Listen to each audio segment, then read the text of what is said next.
Doctor Yunus ভারতকে ছাড় দেবেন না। শেখ হাসিনা যেমন ভারতকে সবসময় নম করে চলেছে, একেবারে উল্টো নীতি ডক্টর ইউনূস। অর্থাৎ একটা দেশ, একটা জাতি যে তার প্রকৃত মর্যাদা আছে, যে কোনো শক্তিশালী দেশের বিরুদ্ধে সেও যে কম না, সেটি ডক্টর ইউনূস প্রমাণ করছেন এবং একটা জাতির আত্মমর্যাদা তুলে ধরছেন।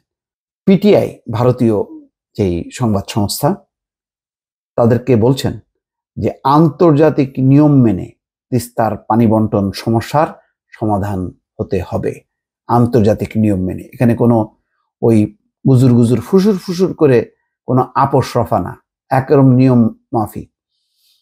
দীর্ঘদিনের অমীমাংসিত তিস্তার পানি বন্টন চুক্তি নিয়ে ভারতের সঙ্গে মতপার্থক্য নিরসনে বাংলাদেশের অন্তর্বর্তী সরকার কাজ করতে চায় বলে জানিয়েছেন প্রধান উপদেষ্টা ডক্টর মোহাম্মদ ইউনূস।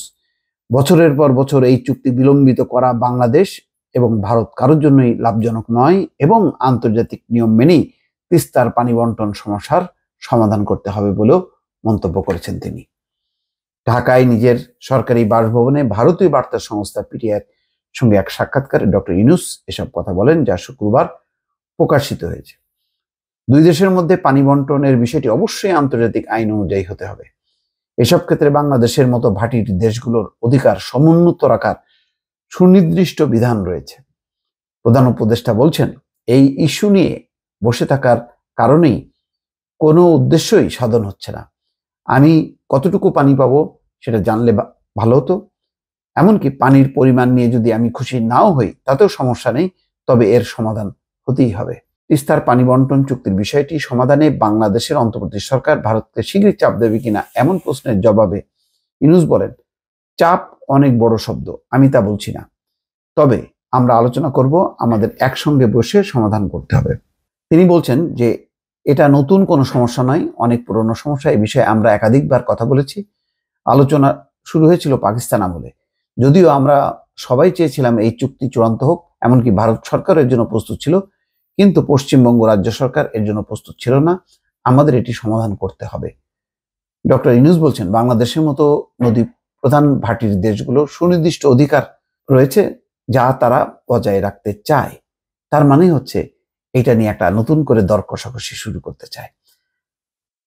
ডক্টর ইউনূস দেখেন, তিনি পরিষ্কারভাবে ভারতের যেই শাসক গোষ্ঠী তাদের সমালোচনা করেছে, বলেছে যে শুধু শেখ হাসিনা এই অঞ্চলের স্থিতিশীলতা বজায় রাখতে পারে এমন যে ধারণা, এই ধারণাটা একেবারে ভুল।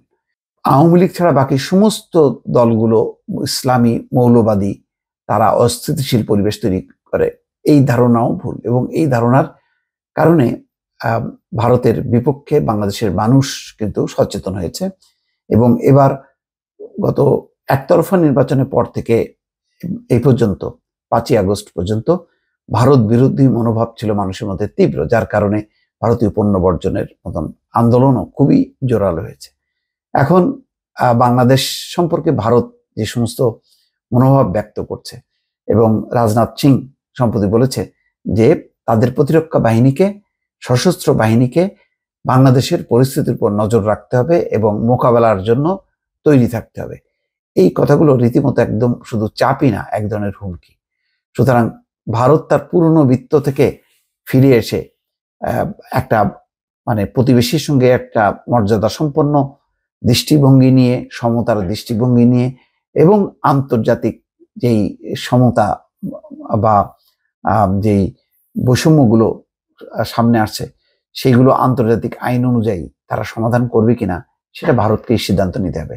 ভারত যদি এই নিয়ে গড়িমসি করে বা পাল্টা কোনো অবস্থান নেয়, তাহলে ভারতও সুখে থাকবে না, এটা পরিষ্কার। বাংলাদেশও এটি ভালোভাবে নেবে না এবং ভারতকে চাপে রাখার জন্য অনেকগুলো আন্তর্জাতিক শক্তি ইতিমধ্যে তারা প্রস্তুতি নিচ্ছে এবং বাংলাদেশের সাথে সম্পর্ক জোরদার করছে। সেটাও নিশ্চয়ই ভারতকে মনে রাখতে হবে যে ভারতকে ন্যায্য বিচার এবং সমতা, মর্যাদা, এর ভিত্তিতে বাংলাদেশের সাথে সম্পর্ক রাখতে হবে, নতুবা ভারতও কিন্তু খুব সুবিধা করতে পারবে না এবং ভারত ধীরে ধীরে কঠিন চাপের মধ্যেই পড়বে। দর্শক, ভালো থাকবেন। আল্লাহ হাফেজ।